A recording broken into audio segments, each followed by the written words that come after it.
Hey guys, it's Courtney. Today I'm going to be creating a one-layer card using the new home stamp set by WPlus9. But first I wanted to talk a little bit about masking and the different masking papers and materials that I use. So my first and my favorite is the Simon Says Stamp masking paper. You can see it comes in 8.5 by 11 sheets, and it has the backing, which makes cutting it very easily, and it's very tacky, so it works great with ink blending and saving your masks for multiple uses. The second is the Ink-A-Dink-A-Doo masking paper, and this also has the backing. You can see that the blue part is the backing, which makes cutting very easy, but it's a lot less tacky than the Simon Says stamp. So just keep that in mind if you plan on doing any ink blending. Sometimes your masks will kind of come up when you're doing that, but it's great for stamping. Next, I use the full size or full stick Post-it notes, and these are the entire back is sticky, but it does not have backing, so sometimes cutting out your mask can get a little tricky, and it's a little bit thicker, so keep that in mind too. Next is the Eclipse masking paper, which comes on a roll. Again, no backing paper, so keep that in mind when you're fussy cutting, and not quite as tacky as the Simon Says stamp masking paper, but a little more tacky than the Ink-A-Dink-A-Doo.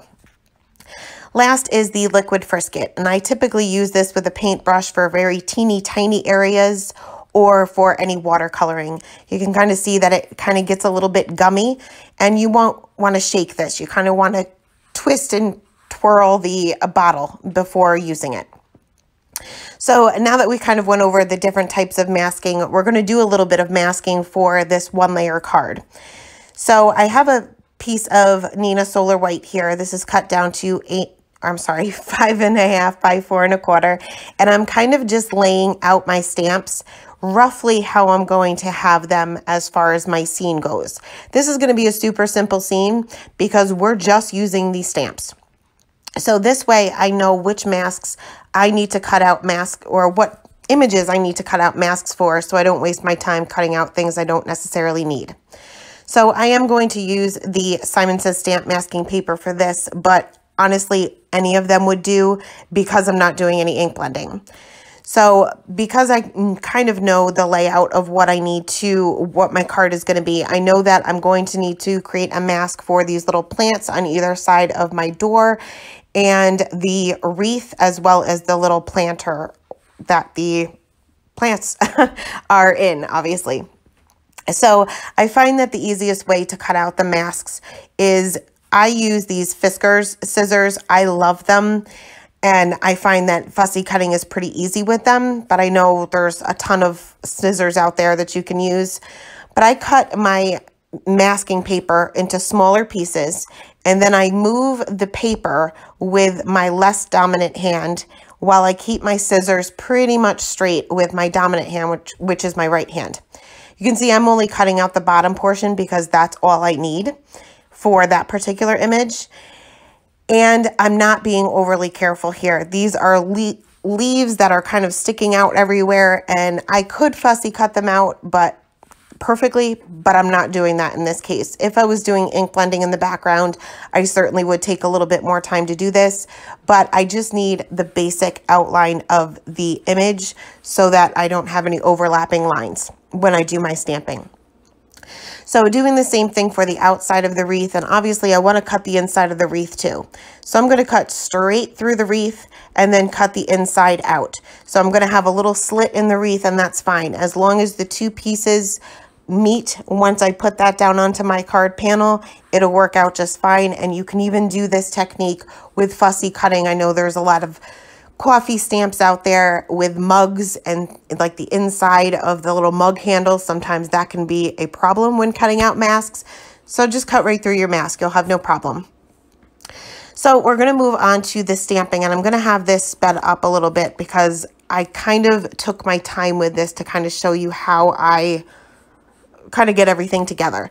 So I'm laying out my main image, which is this door, but I'm not stamping it yet. I'm just laying it down so that I know where on my panel it's going to be without having to cut a mask out for it, being I don't need a mask for it. So I'm going to place my little plant here towards the side and then go ahead and pick just the plant up with my Misty Door, stamp that, and I'm using Blackout ink by Ink on 3 because obviously we're going to do Copic coloring. Clean that stamp off and then place that on the other side of my card panel. And I'm just checking here to see if it's going to overlap my door there, or the frame of the door, I guess. And I'm going to go ahead and pick that up with my Misty Door. And I did use my T-square ruler just to make sure that my two plants are even with one another. It's just too hard to eyeball at this point. I'm going to go ahead and mask just the bottom portion of those plants out because that's the only part of the plant that I actually need to mask. And then I'll go ahead and stamp the little planters that they're in. Now this particular stamp you don't necessarily need to mask because it has a little opening in the back of it that your plant kind of fits right into. But I knew I would have to mask it anyway, so I just masked the plant to make it easier on me because I don't always line up stamps perfectly. So again, stamping that on both sides of my panel. Pretty much know that they're even because I did use that T-square ruler just to make sure. And going to go ahead and mask out the planter, both of those little planters too. Going to place my door back on there just to line up my wreath and make sure I have the wreath in the center of the door. And then go ahead and pick up the wreath with my Misty Door, peel off that door. And I did have to stamp this twice. I didn't get a great impression the first time. And masking this gave me a little bit of a problem because I couldn't seem to line this up correctly. But after twisting and turning my card panel, I finally got it.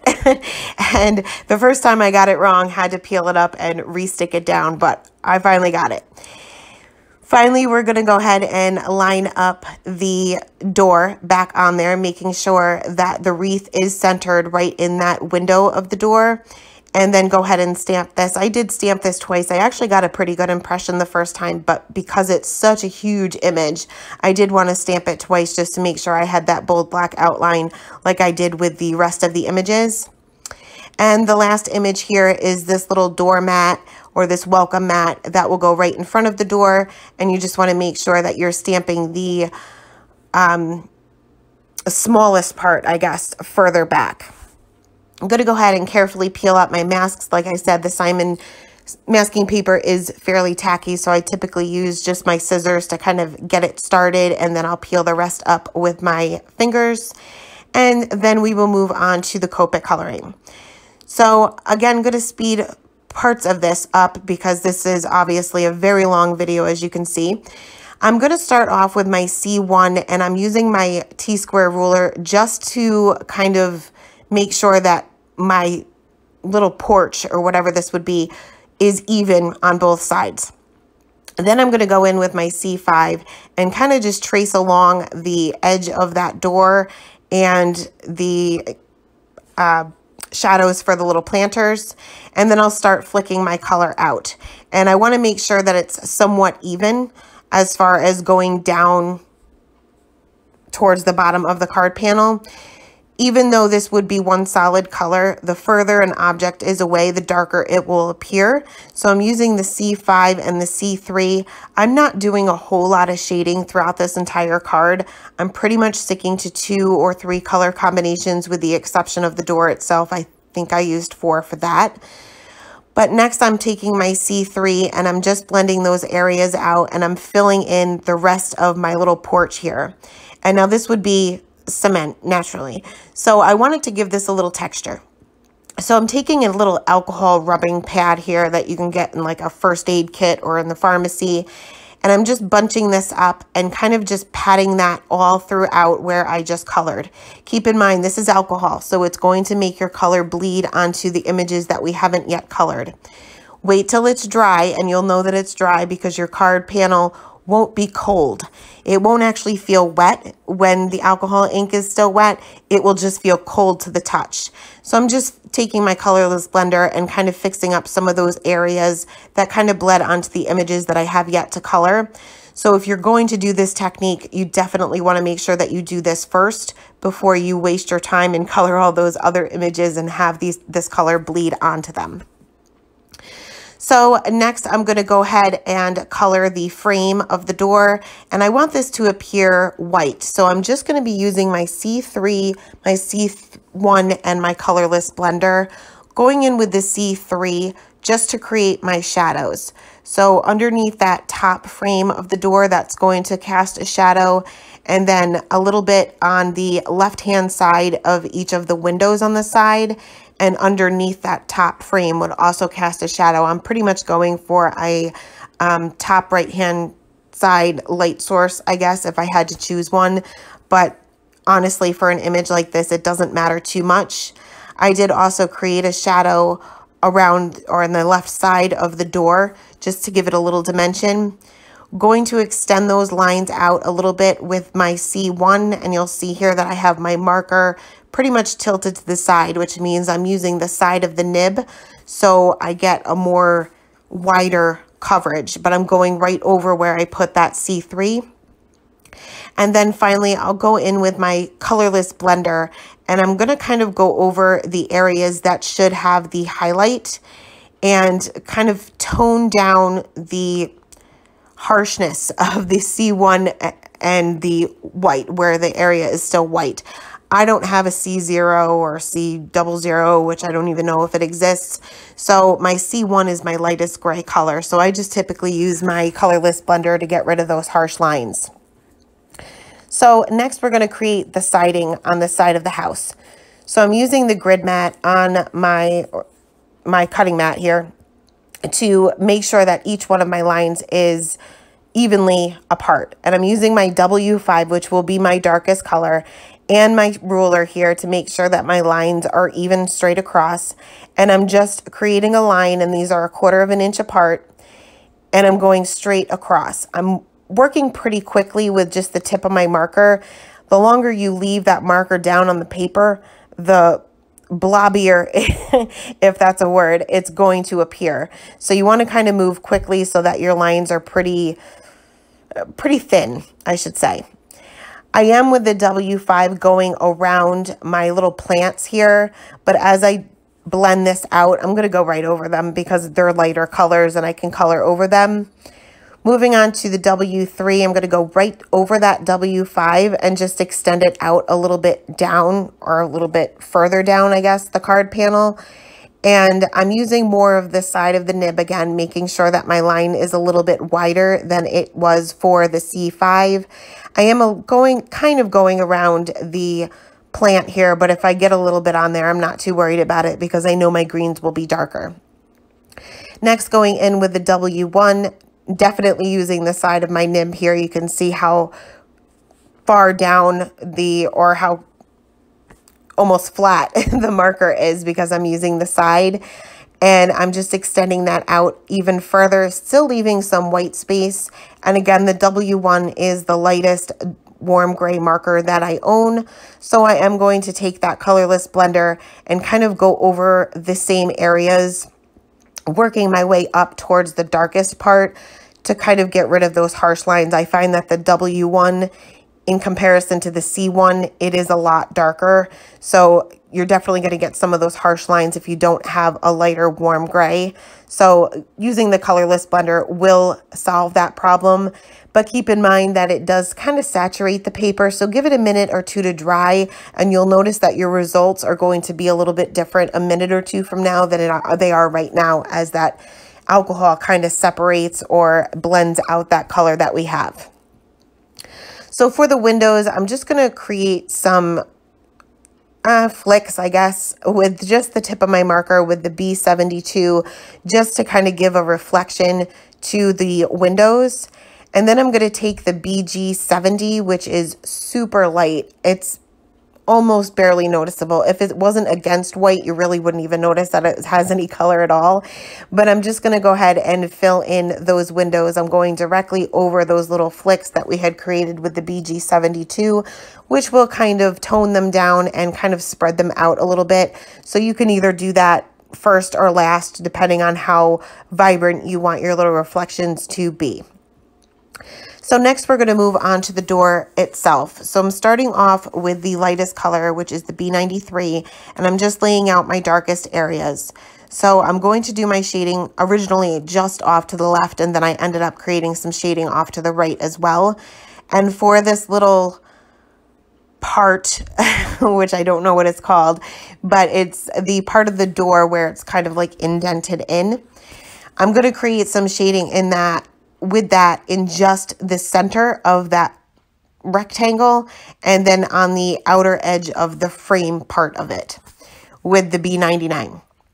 Next, I'm going to blend that out with the B97. You can see I'm not really using too many flicking motions here. The B90 family seems to blend very nicely, and you don't necessarily need to do any flicking in order to get a really good blend. Going to extend that out with the B95, and you can see in that center part there, I'm just kind of extending it out a little bit each time. I started off with just like a straight line, and then I'm just making that line a little bit thicker. This is where I decided to add a little bit of shading off to the right hand side as well, and I just added a little bit with the B97 and then extended that out with the B95, just leaving a very small highlight for the B93, going directly over that little framed part of the door as well, to make sure that I have a highlight on the outer part of that as well, to make it look like it's kind of raised up and dipped in and whatever it is. And for the other side of the door, I guess it's not really the door, but the, I don't know what that's called either. I should really look things up before I do this, but I don't. I'm doing the shading the same way, a little bit off to the left and off to the right, just putting a little bit more shading off to the left-hand side to make sure that I'm consistent with my light source. So we're going to move on to the door itself, and I am starting off with my lightest color, but Frankie keeps getting right in the camera. He's really enjoying this coloring, so you missed that part because I kept losing focus, but you can kind of see where I put that shading to the left, to the right, just a little bit more to the left than I do to the right. And for the middle part of this, it's a lot larger. So I'm just going to basically draw a triangle with my darkest color. And then each time I go down, I'm just going to make that the rectangle a little bit larger on both the top, bottom, and both sides, just to kind of give some dimension to that little framed part of the door. So moving on to the B97, extending those areas out, including that little frame around that area, blending that out with the B95, and just leaving a very small highlight for the B93. Again, these colors blend really, really nicely. This is like a natural blending group or whatever they call it. So you're really not going to have too many issues getting these to blend nicely without doing any kind of flicking or anything like that. So I also filled in the little, I don't know what that's called either, but the little crisscross part of the frame with the lightest color. To be honest, you could do some shading, but you're never going to notice it anyway. It's such a teeny tiny area. So once that was done, we're going to move on to the little plants here. And I'm going to use a variety. Well, first I had a little bit of bleeding there on my window. So I'm going to take my BG70 and I'm going to use that as a colorless blender. It is such a light color that you can use it as a colorless blender, especially if you're going over an area that already has that color down. So we're going to move on to the welcome mat. So forgot about that too. Just going to be using a 3-color blend here, getting the paper saturated a little bit with my lightest color, putting my shading with the B or the E18 towards the back of the welcome mat, and then off a little bit to the left-hand side. Again, anything that's the further away it is, the darker it will appear. Blending that out with the E15, again, kind of making an L shape here, or upside down L shape. And then just leaving a very small highlight for that E13.